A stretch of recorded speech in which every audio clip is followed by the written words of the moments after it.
Sima Blue. Of course we got it prime. Of course we don't like the watermelon flavor. We love you.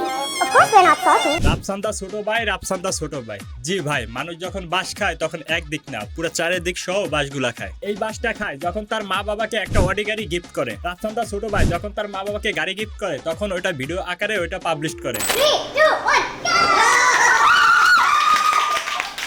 ব্যাস, তারপর থেকে সমালোচনা শুরু হয়ে যায়। অনেকেই বলতেছে যে পড়াশোনা করে কি হবে, এমন ভিডিও বানিয়ে মা বাবার স্বপ্ন পূরণ করবো, এমন আরো অনেক কথা। যাই হোক, তারপর হুট করে আবার পাবলিক হয়ে যায় তাদের 3 কোটি টাকা ঋণ খেলাপির কথা, যেটা ছিল রাফসান্দা ছোট ভাইয়ের 1 নাম্বার বাস। এবার রাফসানকে নিয়ে চাঞ্চল্যকর তথ্য পাওয়া গেছে। বাবা মাকে নিয়ে অডি গাড়ি উপহার দিয়ে ভাইরাল হওয়া রাফসানের বাবা মায়ের বিরুদ্ধে ঋণ খেলাপির অভিযোগ উঠেছে। ব্যাংক থেকে 3 কোটি টাকা ঋণ নিয়ে পরিশোধ করেননি, তার ফলে তাদের নামে মামলা হয়েছে। দ্বিতীয় বাসটা ছিল তার electric drinks blue. Sima Blue. Of course we got it prime.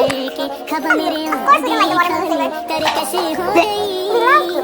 Of course we're not salty. सारी उम्र में जो कर जा बड़े यार हाँ तेरे पे যেটা অন্যান্য ব্র্যান্ডের মতন অত্যাধুনিক অটোমেটিক মেশিন ছাড়া নাকি বলে তৈরি করছিল এবং কোনো রকম নিবন্ধন ছাড়া এবং নোংরা পরিবেশে নাকি বলে তৈরি করছিল রাফসান্দা ছোট ভাইয়ের ড্রিঙ্কস ব্লু।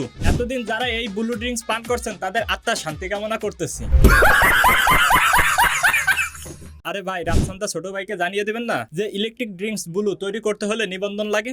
এটা যদি তাকে জানিয়ে না দেন তাহলে সে কিভাবে বুঝবে যে একটা পণ্য মার্কেটে ছাড়তে হলে তার নিবন্ধন করা লাগে? তাও সত্য। তাই তো এখন ছোট ভাই দৌড়ের উপরে আছে।